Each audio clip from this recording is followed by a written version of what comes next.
بسم اللہ الرحمن الرحیم۔ سامعین عالی وقار، آج ہم ایک خوبصورت اور دلچسپ ایمان افروز، سبق آموز، لطف اندوز اور روحانیت افزا موضوع پر گفتگو کرنے کے لیے آپ کی خدمت میں حاضر ہوئے ہیں۔ اللہ جل مجدہ کی بارگاہ میں دعا ہے کہ اللہ تعالی ہم سب کو وہ زندگی عطا فرمائے جس میں لطف زندگی ہو، یعنی جس میں روحانی لطف اور سکون ہو۔ انسان دو چیزوں سے مرکب ہے، جسم اور روح سے، اور روح جو ہے وہ اللہ کا امر ہے۔ جب انسان کی روح جسم کے اندر داخل ہوتی ہے تو اس کی وجہ سے انسان کا تاریک جسم روشن ہو جاتا ہے۔ انسان کی جو روح ہے اس کی غذا اور اس کو تقویت بخشنے والی جو چیز ہے وہ ہے ذکر الہی۔ انسان جب ذکر الہی کرتا ہے اور مجاہدے کرتا ہے اور عبادات کرتا ہے، ریاضت کرتا ہے، تو اس کی روحانی قوت بڑھتی ہے، اس کی روحانی طاقت بڑھتی ہے۔ شیخ عبد الوہاب شعرانی رحمۃ اللہ تعالیٰ فرماتے ہیں کہ حضرت علی المرتضیٰ شیر خدا جو ہے ایک رکعت میں پاؤں رکھتے تھے اور دوسرے رکعت میں پاؤں رکھنے کی دیر میں پورا قرآن پڑھ لیتے تھے، یہ روح کی سپیڈ سے۔ اور شیخ عبد الوہاب شعرانی رحمۃ اللہ تعالیٰ مغرب سے عشاء تک پورا قرآن پڑھ لیتے تھے، اور یہ روحانی رفتار سے، روحانی طاقت سے۔ انسان کی جو روح ہے اس قفس عنصری میں داخل ہونے سے پہلے وہ ایک لمحے میں ساری کائنات کی سیر کر لیتی ہے، اور جب انسان کے جسم کے اندر یہ آ جاتی ہے تو یہ محصور ہو کے رہ جاتی ہے، اور اس کا پھر سننا دیکھنا ہر شے محدود ہو جاتی ہے۔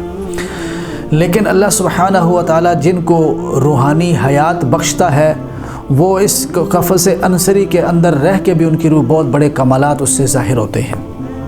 تو حضرات گرامی، آج ہم آپ کو بتائیں گے شریعت، طریقت، حقیقت۔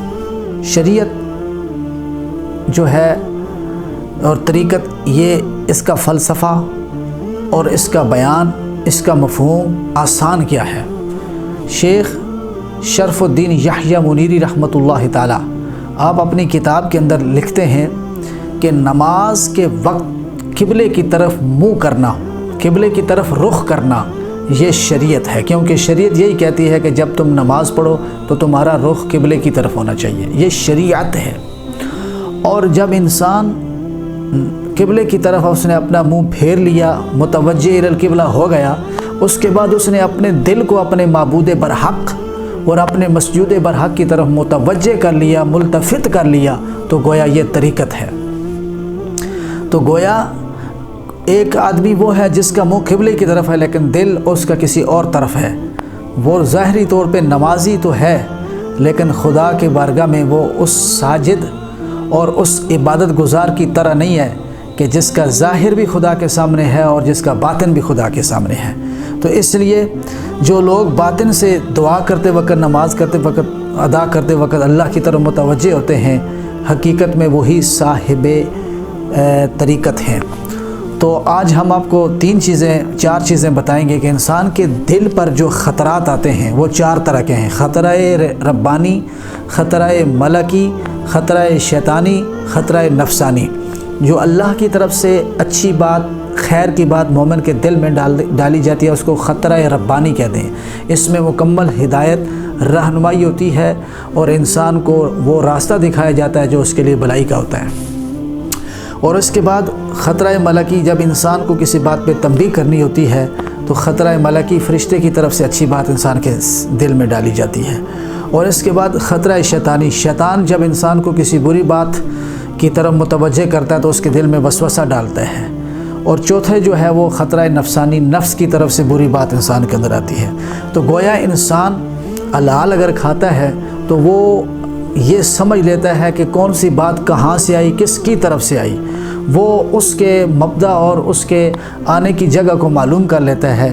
تو اس لیے حضرات گرامی، آپ دن میں اپنا یہ محاسبہ کیا کریں کہ آپ کے اندر آنے والے خیالات کس طرح کے ہیں۔ اگر زیادہ خیالات آپ کی طرف اچھے آ رہے ہیں، نیکی کی طرف توجہ دلانے والے خیال پیدا ہو رہے ہیں، تو سمجھ لیں کہ آپ کی روحانیت ٹھیک ہے۔ اور اگر آپ کو ہمیشہ وسوسوں کی بوچھاڑ ہے تو سمجھ لیں کہ آپ کو اپنے ظاہر اور باطن کو صاف کرنے کی ضرورت ہے۔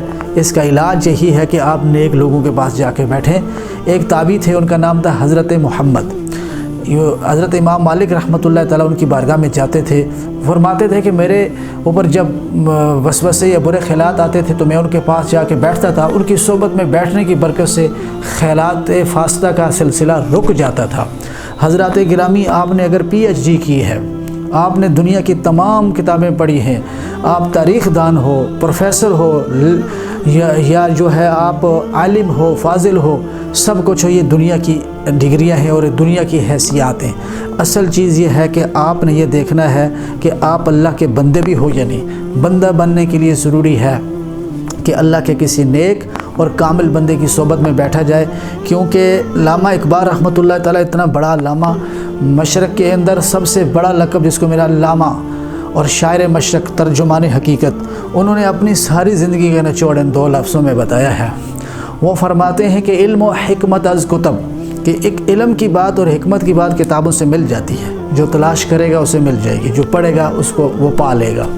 لیکن جو فیضان ہے وہ کہتے ہیں کہ علم و حکمت از کتب، دین از نظر، دین جو ہے وہ بزرگان دین کی نظر سے پیدا ہوتا ہے۔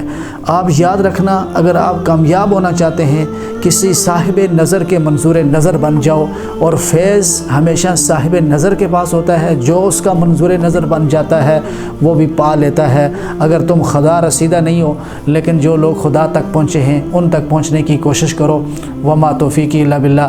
دیکھتے رہیے SSTV، وما توفیقی الا باللہ۔